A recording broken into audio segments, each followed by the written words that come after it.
be uniquely weird in yourself. vidIQ. vidIQ. vidIQ.com. Hello everyone, welcome back to VidCon 2018, and today I'm joined with... Pat Flynn.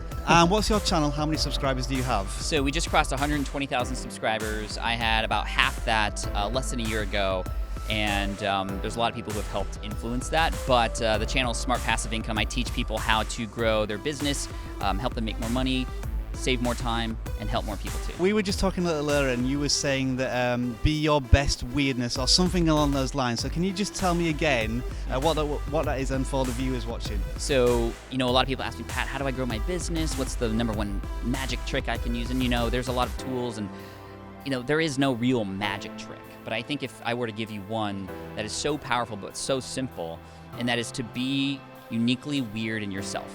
And a lot of people are like, what does that mean? Well, a lot of us try to build a brand and emulate other successful brands that are already out there, which is great. It's great to get inspiration from others, but oftentimes when you do that, you forget about what makes you special and unique.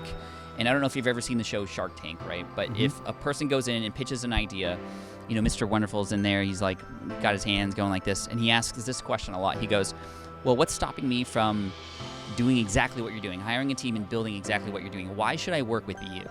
And if you don't know how to answer that question in terms of what's your superpower, what's unique to you, then you're going to lose. And I think that more people can benefit from being more just open and authentic in themselves. And one way I do this is on my podcast, for example, and I do this on video too. I share a lot of the things that I enjoy in my life, like Back to the Future. I'm a huge Back to the Future fan. Anybody who's come across my stuff knows that. And you're like, which is the best one though? That's an interesting question. Number one. I agree. Always the original. Number one and number three. And I used to think that number two was the best when I was a lot younger, because it was all gadgets and things. Yeah. And then when I learned more about storytelling, then it was definitely the first and third one. The first and third one are great stories. Second one is interesting from all the gadgets, but we could talk for hours. Yeah, about sorry, that, we digress there. But that's I'm weirdly obsessed with Back to the Future for reasons we don't have to get into right now. I have a huge collection, and I show off that collection every once in a while on my channel and on my podcast. But here's the thing: you might be wondering, Pat, what does it have to do with your business? Like, you teach business. Like, okay, so you like Back to the Future. How does that help?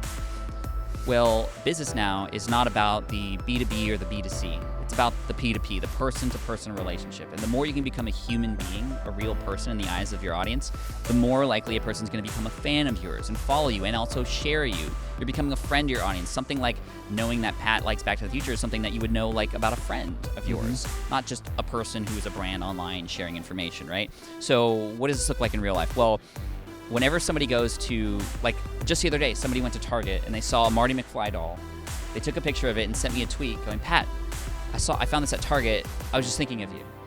Whenever somebody sees it on TV, they go, this is reminding me of Pat Flynn right now. So now I've inceptioned the fact that, and not all of my audience likes Back to the Future, but that's not the point. The point is they know that I love it. Yeah. And so when they see it, they're reminded of me. And now my brand and my message and me is inserted into people's lives when I don't even have to do any work anymore, because that's just who I am. So what are you into? What are some things that you might want to share that you've been holding back because you're just afraid of people judging you because of that thing?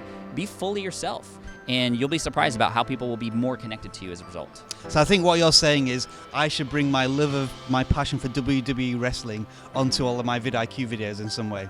In some of your videos, mention them, like drop them into some content in a funny way and just mention briefly. You don't have to spend a whole video on it, but then over time people are going to be like, dude, he loves WWE. I'm reminded of him. And maybe you share behind the scenes on Twitter or Instagram that you go to these things. Like, that's more like, now I know something about you, right?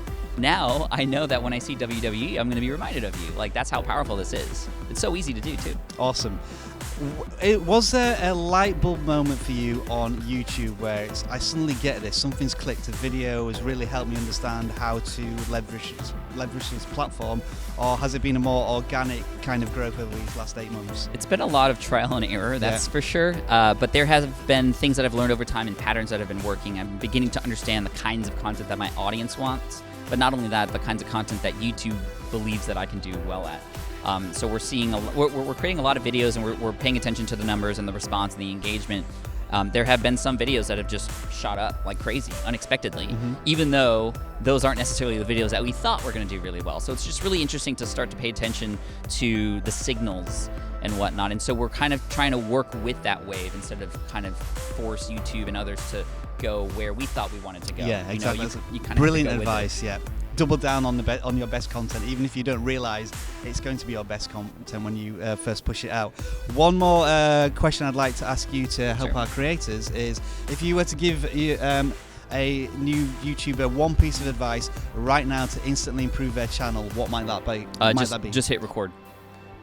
Because just get in front of camera, do it. Right. Most people I teach business to, they want to get into video, and we go through a whole plan, and then 2 weeks later I go, so how are the videos going? They go, I haven't recorded yet. And we get into the why, and usually it's because of something up here, right? Yeah.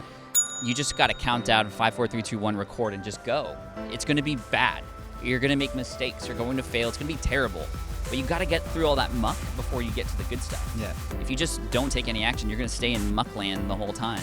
So get through that bad stuff, and you could potentially improve over time and then delete those things. You're going to improve for sure, but you could delete those old ones. But I would actually recommend keeping them there. It actually inspires your audience to go, wow, like these old videos were bad, but look how much this person has improved. Like, I'm even more of a fan now. So you just hit record and go. You'll be surprised at what happens when you just kind of just commit to it. And like I said, the more effort and time you put into helping and serving your audience, the better results you're going to get. Thank you very much, Pat, and we'll see you all again soon. Bye for now.